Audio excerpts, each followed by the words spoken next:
Good morning, everyone. Good morning, everyone. Good morning. Teacher. Are you ready to learn new information? Yes. Yes, teacher. But before that, please stand up. We will be having an energizer for you to energize malamang. Okay, so now, mag-pray pa kayo kita to be followed by the energizer. What else? In the name of the Father, and the Son, and the Holy Spirit. Amen. Lord God, thank you for this day. May you give us the knowledge, strength, and wisdom, Lord God. And Lord God, may you forgive us for what we have sinned.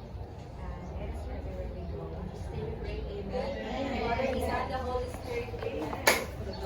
Okay, so our energizer is, ang ating energizer is itong ako ay may paa na gagalaw. Diba na sa comment di ba? Yes! Okay, wala. So, ikaw rin na. 1, 2, 3, go! Ako ay may paa na aking ginagalaw, aking ginagalaw, aking ginagalaw. Ako ay may paa na aking ginagalaw, salamat sa may kapal. Ako ay may tuhod na aking ginagalaw, aking ginagalaw, aking ginagalaw. Ako ay may tuhod na aking ginagalaw, salamat sa may kapal.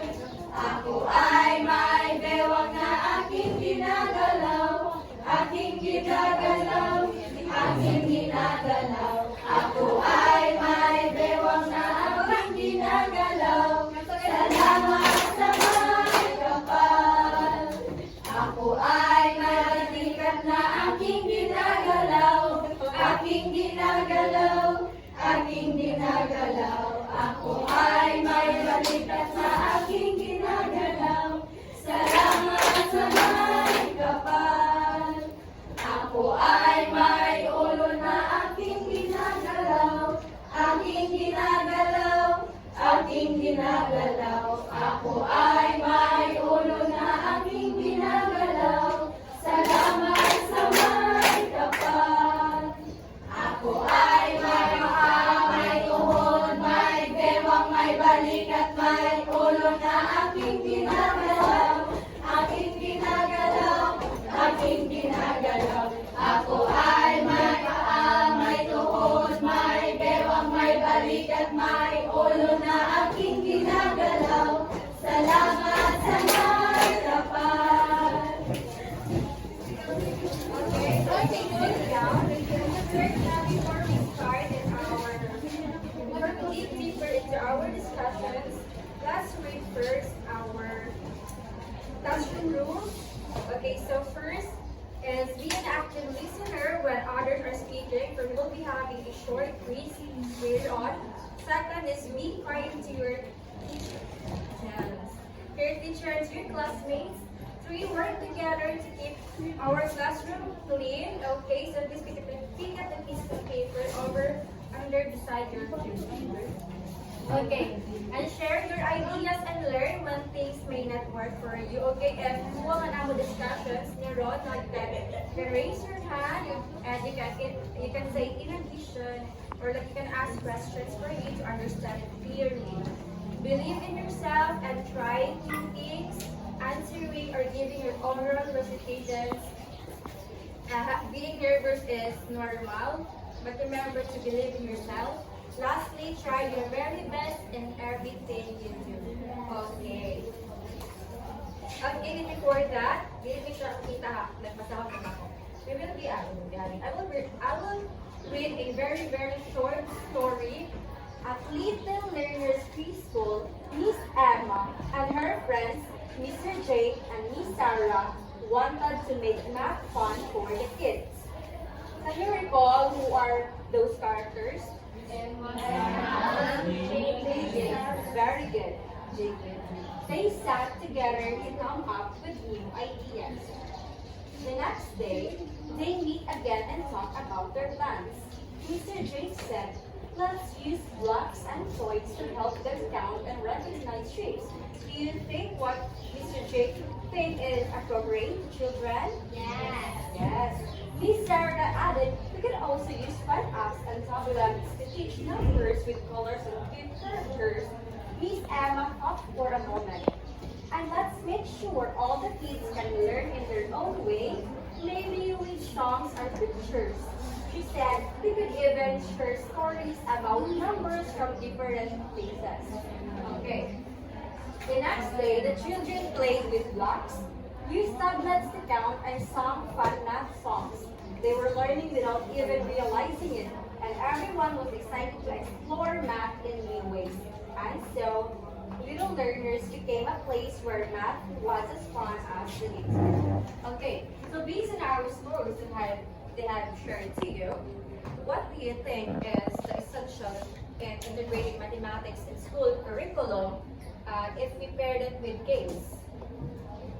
Like, what is the importance of mathematics if we pair it with games to early, specifically to early childhood education? Yes? Yes, sir.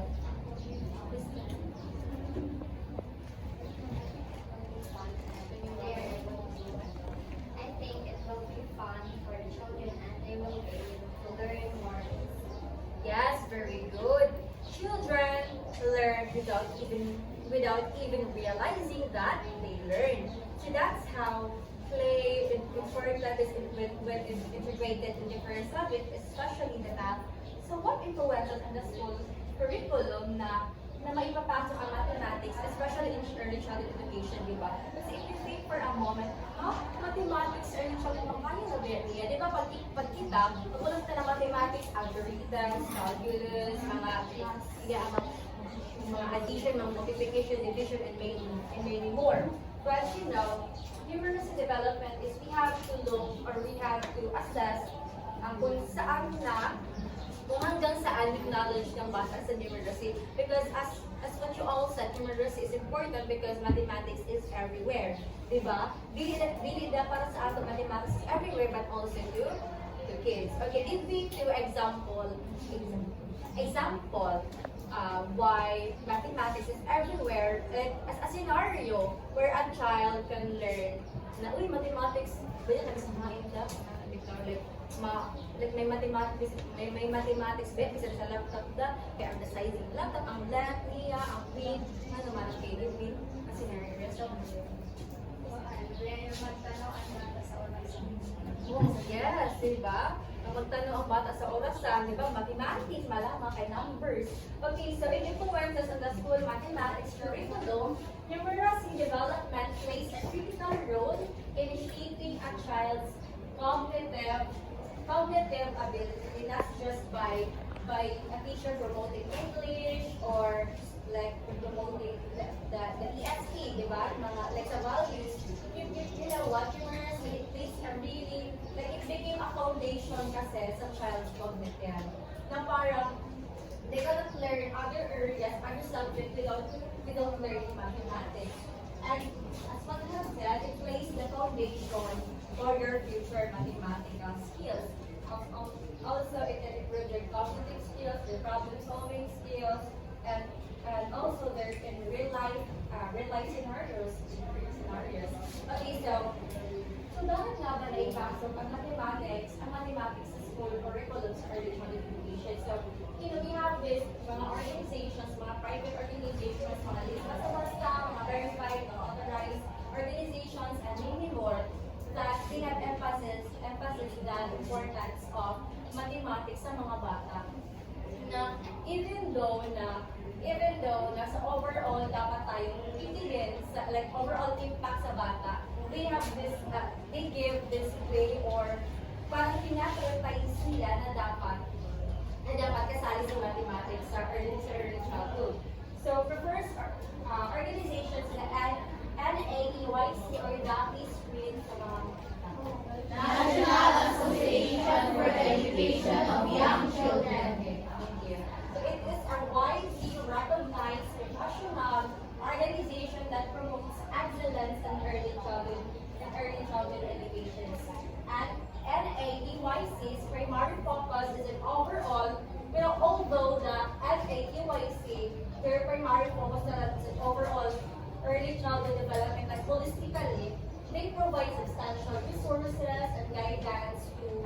support numeracy development, if you visit their website, this is this is their cover page. This is what you will see in their website. So in this website, may mga resources sila, may mga websites, may mga articles, like mga books about the young children, about the early childhood.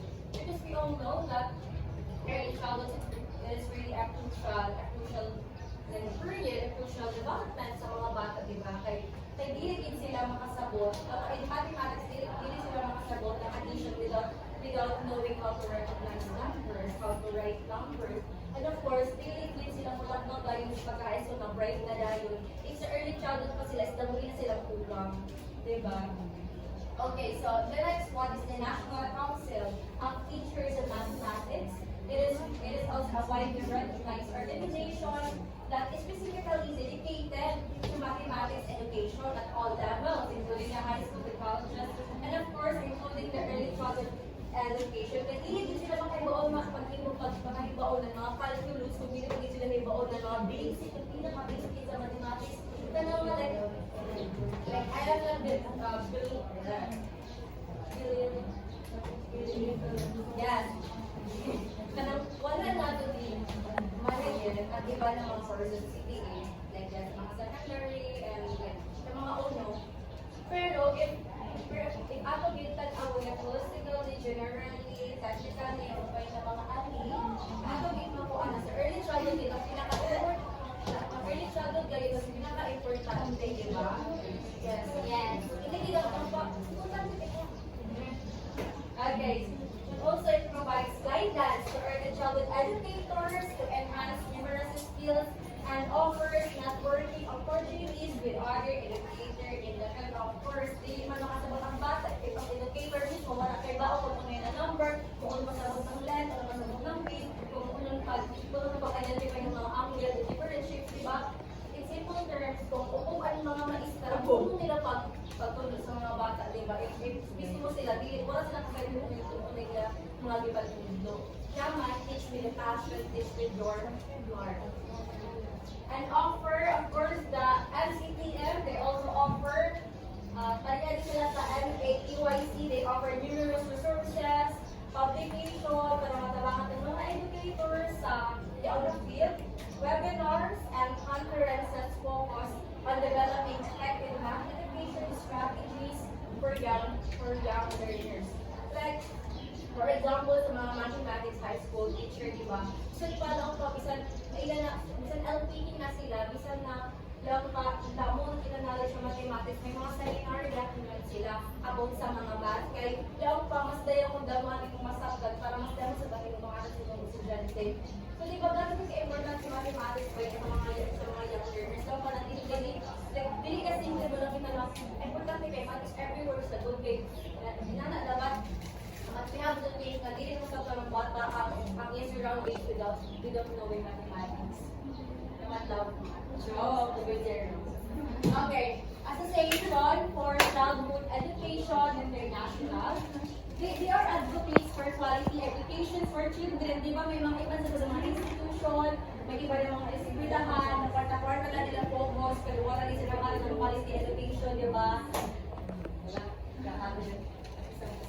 Kaya sa... Okay, so although their primary focus na rin naghihapon, na ilang focus is overall childhood care, the well-being, with tanan, iyan yung tagaan ng mga resources, ng tabang, ng guide, to promote the numeracy development and early childhood, and provides research articles, conferences, webinars, and publication to support early childhood educators in enhancing numeracy skills in young children. Okay, so self-explanatory naman, parihan na sila ng mga goals. Next, organization is the Early Math Collaborative, a professional organization affiliated, connected sila sa Erickson Institute sa Canada, Chicago. Sa Chicago, that focuses on promoting early math learning. They also offer various resources, professional development workshop opportunities for early childhood educators to enhance numeracy development. Kita ng mga early childhood educators, hindi naman kayo na i-pursue Hindi na nagtataman siya dito na din. Okay? Yan. Hindi kita mo sama. A, B, C, D, kaya sa'yo delicate sa. Ang ibang sagot ng mga course, like, pinag-give ito, maliit na ginawang pangangan niya ang test. They don't know it lang. Ang ilang mga estudyante ko is, dili yun sila, ito sa ato. Hindi sila maka-grade 1, maka-grade 2. Waray na sa dyan, hindi ko pa ito gusto para wala.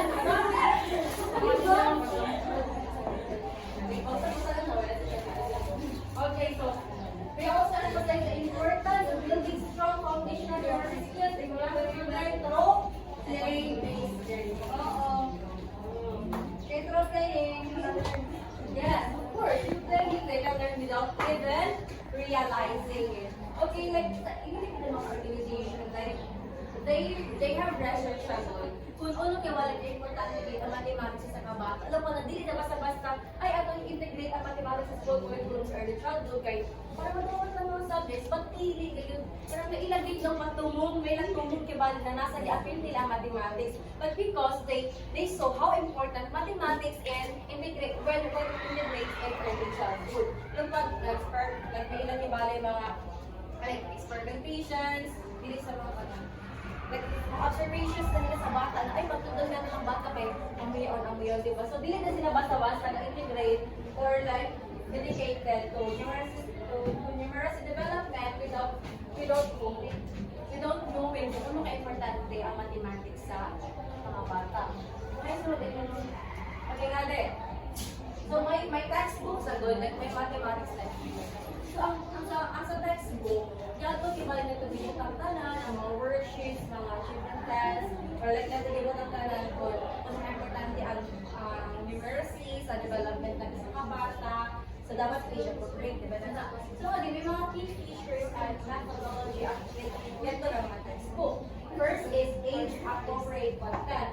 The textbook presents mathematical concepts in a manner suitable o nababagay sa mga young learners using relatable and familiar concepts that resonate with their daily experiences. Okay, in simple terms, the age-appropriate content, hindi ka mabuta ka lang kung anong pag-solve yaon sa calculus o kung yung mga ratio yaon, mga anak, di ba? If ang imutuduan is early childhood.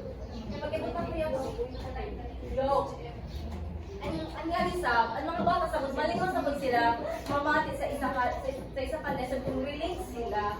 Di ba, pag galing mo lang kamo, okay, what is history, nakaraan, tapos ay relate sa video, tanda ko nakaraan. Diba, sa mga inana. So dapat, ang yan na textbook is age-appropriate content.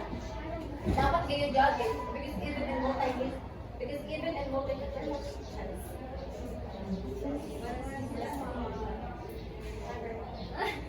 because di ba just like in multimedia, di ba may mga EGS, di ba? Ito mo, diyan na mga talabi, diyan na mga content is for children, is for mga adults, di ba? So they have to give the guide kung yan mga textbook, yung ba na salida is for early childhood, is for teens or adult like that. And of course, playful and engaging exercises. They include a variety of games, puzzles, and manipulative activities that stimulate children's curiosity, creativity, and critical thinking abilities. Of course, if ang textbook nimo is boring mo rin ngayon, in plain and dull, waray labing bitaw, waray kayo sa besides, ang apple, isa na tarap na like, ang yung natalo kay direction, write the number 1, tapos mga trace na tayo. Pero, dili mo lang ang bata, pero if yung mabutangan sila, gilid-gilid ng mga design, like na related sa numbers, of course, malinaw sila, di ba? Like, if we really give you art sagot, na yung sagot ang isa kabutang, if like colorful, if may buhay. Okay, so next one is step-by-step progression. Of course, the textbook should follow a systematic progression. A systematic progression, meaning sunod-sunod sila progress. Like example, ang imatawag nito document yung pagbasa. Tapos, sa kumanaado ang pagbasa. Tapos, sino mag-irugito sa mga bata kay identify ng letters. Di ba, murag, ang itong mga first name mo ng topic, wari nga kapustanan, ito ko kaunan sa kaunan pagbasa, bisa pa mga bata, wala pa sila mag-go how to recognize letters or how to write or how to trace letters, di ba? So, you have to build upon previously learned skills and gradually introducing new concepts. Kapag teka mo, when we will have in our demo, first kita magkuhan ng ato yung topic kayo, mag-recall na kita, okay, what is our previous kuhan, ito mo, sama na, ma-assess mo ang mga bata kung hain tama nila knowledge or kung nakasabot pa sila sa iyong ditudot ng previous meeting. And if nakasabot sila, then proceed na kadayon sa new concepts. So, kung natatawang influences, the benefits and others will be discussed by Pat Guadalupe. Thank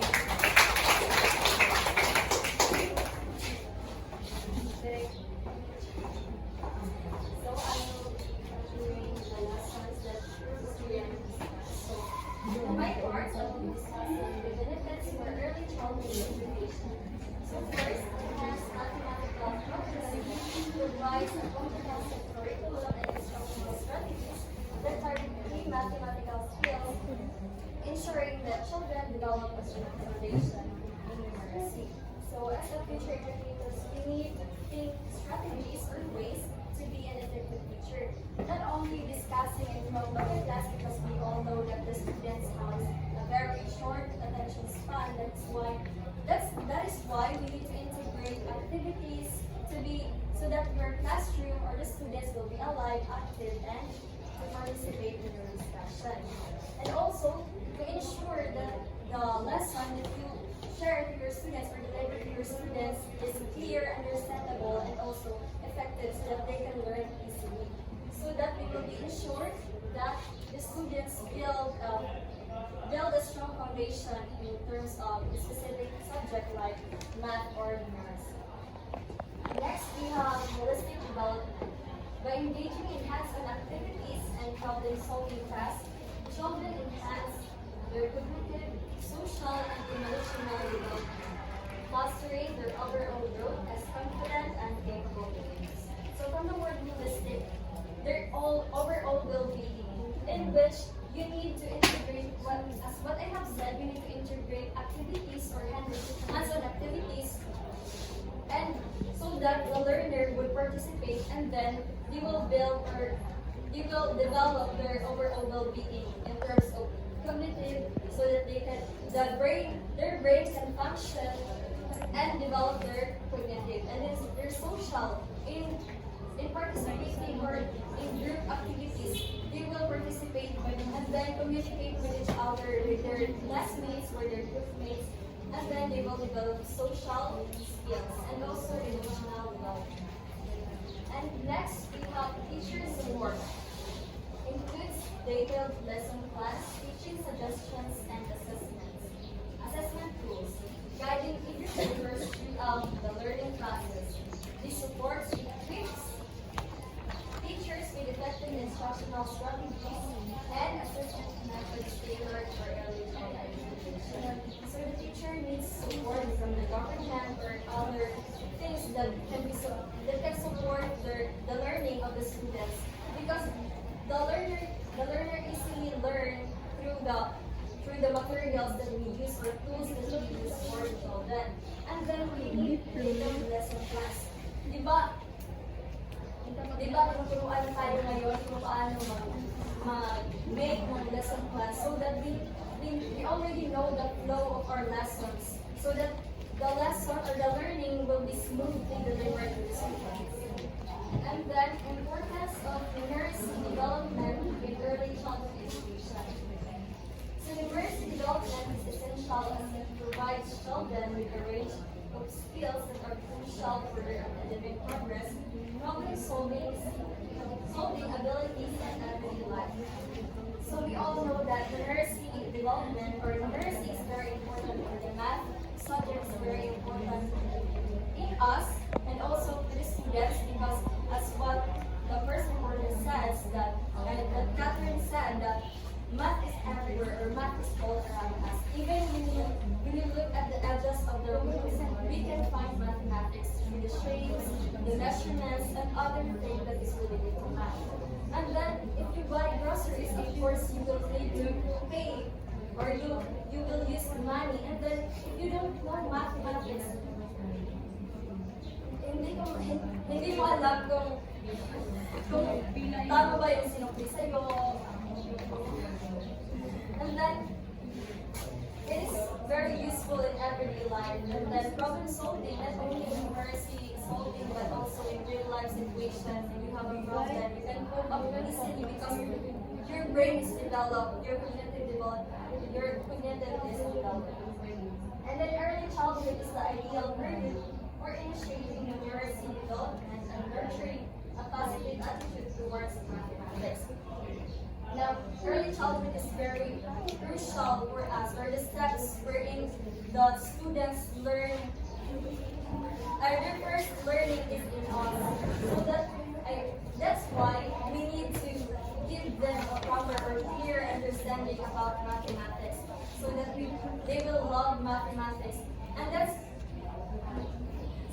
they will love mathematics because their learning starts with us. We are the foundation of their learning.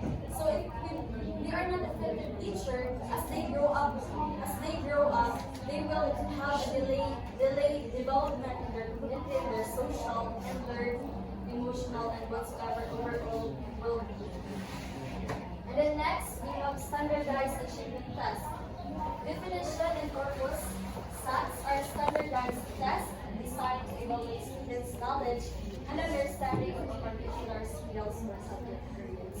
So SATs is a standardized test in which the SATs measure the abilities and learning or knowledge of the students in terms of specific subjects and their skills. And then the components SATs for numeracy development typically cover a broad range of mathematical concepts such as number recognition, counting, basic operations, pattern, shapes, and spatial awareness. So SATs for numeracy development has many components in which it covers a broad range of mathematical concepts such as number and literature. And then next we have assessment techniques. SATs employ various assessment techniques, including multiple choice, matching exercises, problem-solving tests, and direct observation for children's practical mathematical skills. So not only multiple choices or one techniques that they use in measuring the learning and knowledge or abilities of the students, but they have various assessment techniques, which are the multiple choice, matching exercise, problem-solving test, and direct observation. And also standardized achievement tests. Administration and scoring SATs are administered individually or in group settings. Depending on the test nature and purpose, tests are scored objectively using predetermined criteria or measures.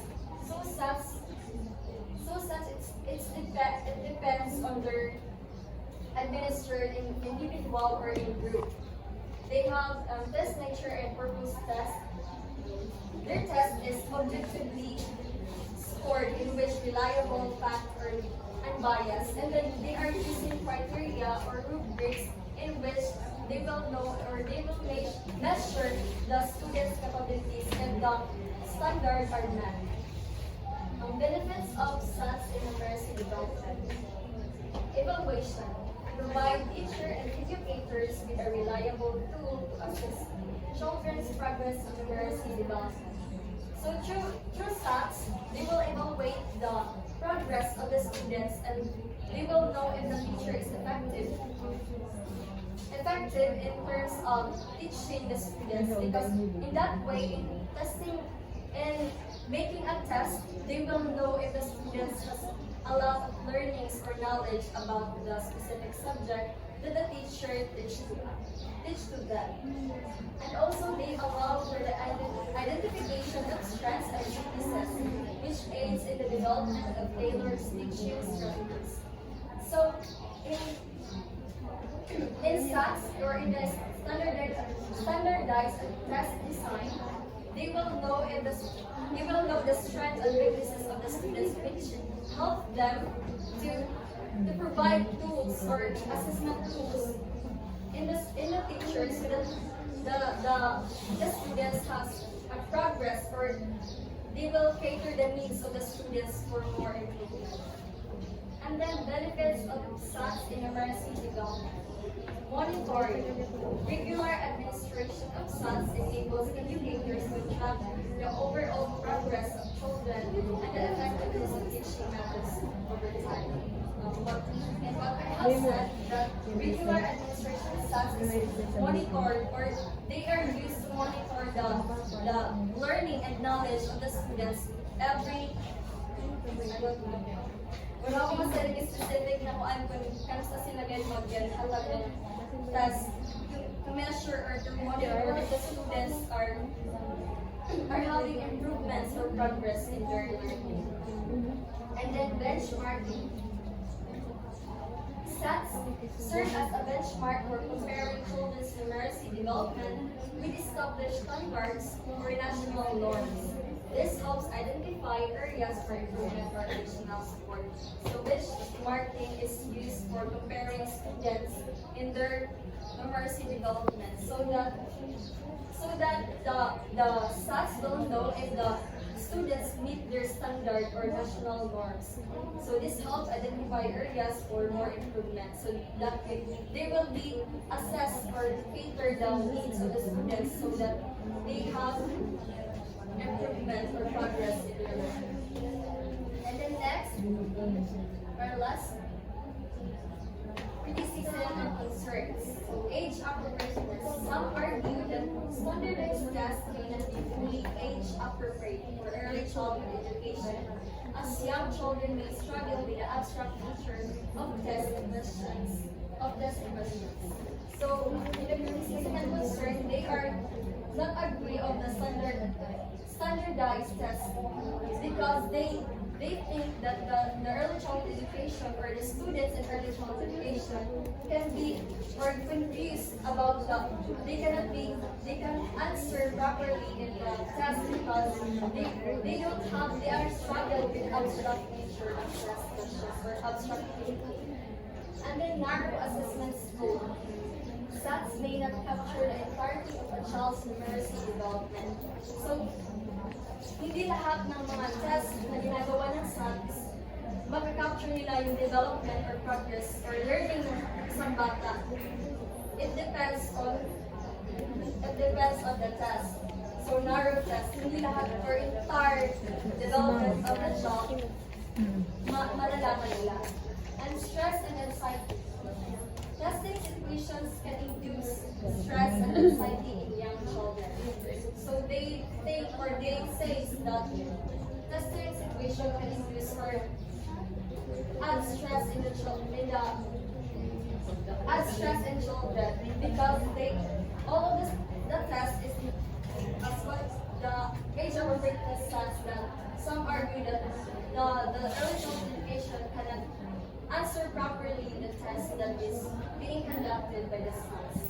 And that's all for you. So now we have 10 seconds to start all of this, as we will be having a short quiz. That is not a our quiz is not a multiple choice, so we can. Mga meaning ng SAT, yung mga organization. Okay. 10, 9. 9, 8, 7, 6, 5, 4,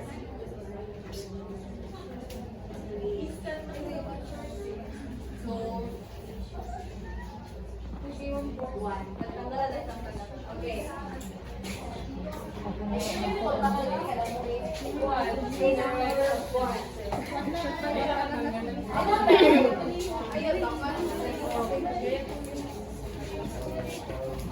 Prepare one more sheet of paper, okay? Or one more sheet of paper.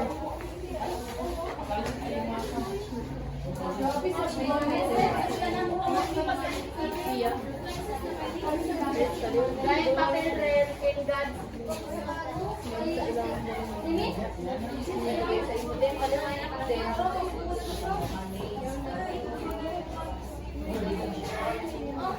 Number 1.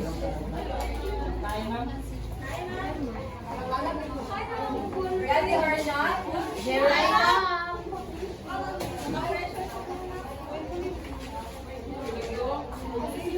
Okay. Number 1.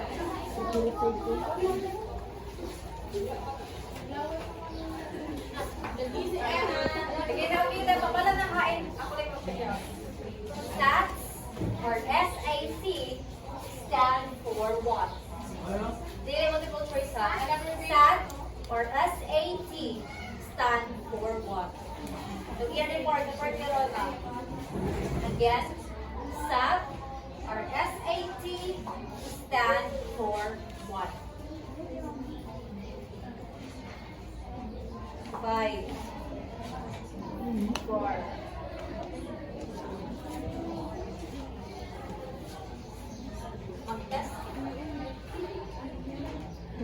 3, 2, 1. Number 2. Give me one private organization based on my discussion earlier. Bahala din siya kung ito mga kwanta niya. Acronym. Yes, acronym. Give me one private organization. Close your notes. Oh my God. Okay, give me one private organization based on my discussion earlier. Dili kita high school para mag-sulit. Number 3. Okay, nakako number 2. Number 2, give me one private organization based on my discussion earlier. Balak ko rin na. Number 3. What is our topic today? What is our topic today? Nagbalak din siya yaon kayo sa kakikong ato. Kami din mag-check. Number 3 ito. Tuwan siya ka.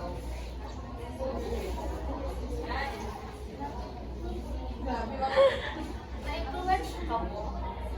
Depende. Sa eskelahan. Sa curriculum. Sa subject. Ay! Nabi na po. Mga ano to, mga clue. Na-influence siya ka mo sa eskelahan, sa curriculum, sa subject. Okay, number 4.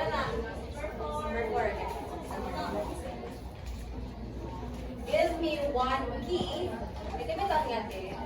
The key features, give me one key features and methodology in mathematics textbook. Di ba tuloy ito? Isa na. Give me one key feature and methodology in mathematics textbook. Okay. Nasaan pointa? Give me one key features and methodology based on ito na din ito. Diba tuloy ito kabuo. Dito sa edad. Grabe na.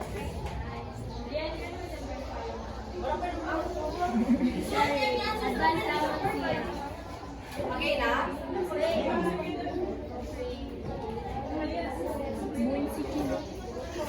Okay.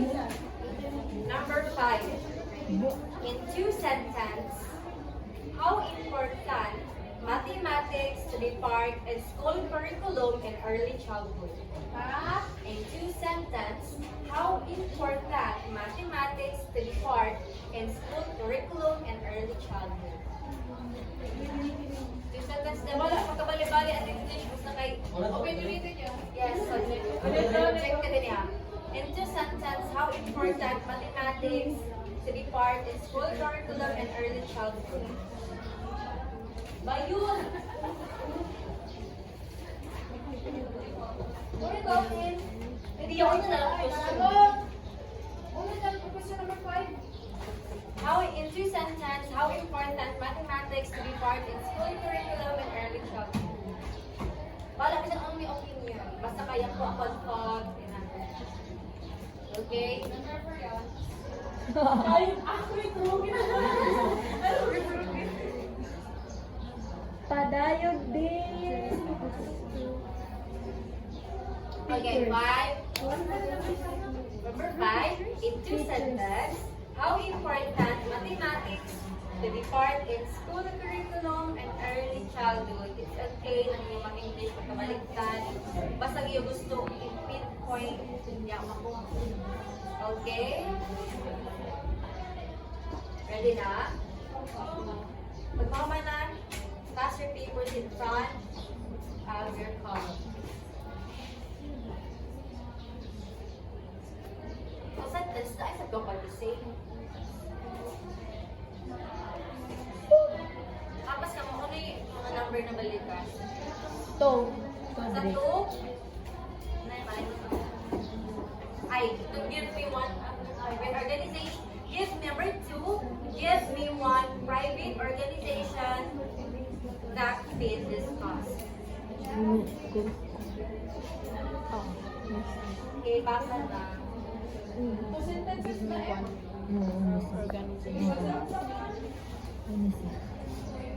Ay, sa let's drink. 10.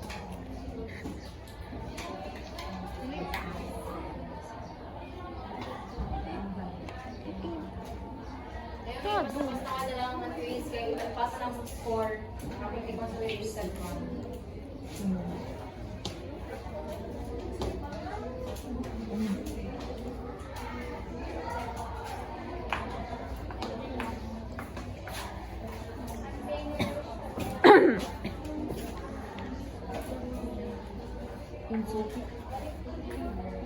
Hindi lang mag-consider. Tagaan lang.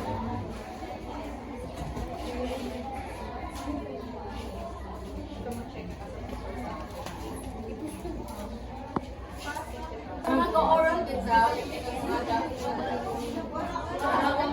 sige ba mo na so, last ako nga diha 1.1 point